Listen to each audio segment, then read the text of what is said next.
The Casper Country Club sits on 158 acres at the base of Casper Mountain. Elkhorn Creek runs west to east, bisecting the property. Bob Baldock designed much of the current Par 70 layout in the 1950s, when the course went from sand greens to Kentucky bluegrass and poana. I hope you enjoy a look from above of each hole. The first hole is a slight dogleg right. The dogleg is protected by a large cottonwood and fairway bunker. A decent drive will leave a short iron to one of the larger greens on the course.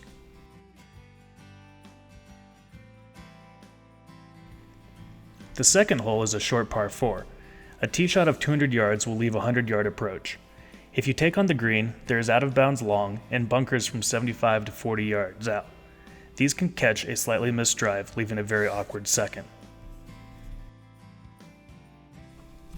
The third hole is a par 5. Though just 510 yards, it is slightly uphill and into the prevailing southwest Chinook winds. Into the wind, 2 large strikes are required to reach the surface. Approach shots are tricky, into the raised green, sloping back to front. Wedges can easily spin off the front, and a ball left long of the hole is always difficult. This is the number 1 handicapped hole. The fourth hole is the highest point on the course. Playing slightly uphill into the west wind, I've seen woods come up short from 144 yards. The green, well protected by bunkers, is one of the largest on the course, allowing for plenty of 3-putt opportunities. The fifth hole is the most demanding on the course. Playing from an elevated tee, there's just 25 paces between the left cottonwoods and the right fairway bunker. With out of bounds in either direction, a straight tee ball is a must. Once you reach the fairway, the target is one of the smallest greens, with Elkhorn Creek running behind. The sixth hole is a good par 3, playing 165 yards, normally downwind to a small target. 3 is always a good score. The seventh hole plays 12 yards up to an elevated green. A good drive leaves a short shot and hopefully a birdie opportunity.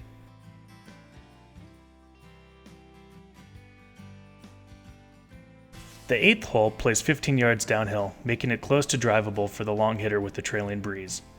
If the fairway is not hit, the green is hard to hold from the rough. The ninth hole is a dogleg right par 5 with plenty of character. A decision from the tee is available to long hitters, with the ability to carry right of the cottonwood, leaving a short iron to the green. This brings out of bounds into play. Players staying left of the cottonwood needs to stay between the 2 bunkers and the evergreens. The second or third shot plays over a pond, bringing in high scores.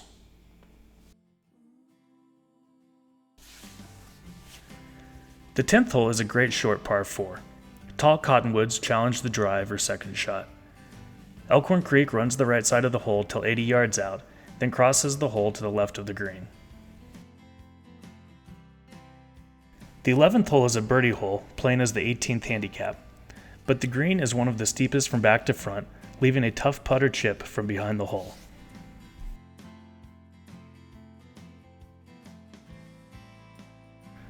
The 12th is a demanding par 3, with out of bounds over and tough chip shots around the green.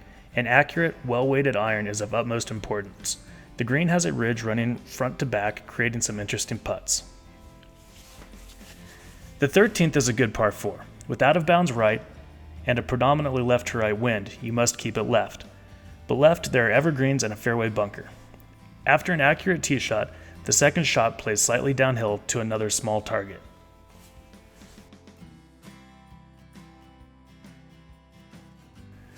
The 14th is the only par 5 on the back side. With a pond off the tee shot to the right, you are forced to stay left against the left to right wind. The second and third shots have Elkhorn Creek to the right and over the green. The hole can give up birdies or eagles, but demands accurate shots for each. The 15th is a long par 3, requiring an accurate long iron to reach the putting surface. The 16th turns back into the prevailing southwest wind for the final 3 holes. A strong par 4, the fairway is protected by Mount Ashbaugh to the left and a bunker to the right. Once the fairway is found, a mid-iron approach to one of the largest greens can leave long putts.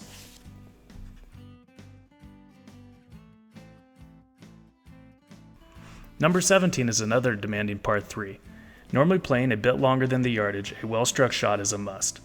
The green has a false front, making it tough to run on. The finishing hole is a slight uphill dogleg left. The tee shot must be accurate to find the fairway. From there, a short iron can be struck to a well-bunkered green. The course plays tougher than you'd think for 6,117 yards at a mile high. The small greens average just 2,500 square feet, making for a challenge any skill level can enjoy.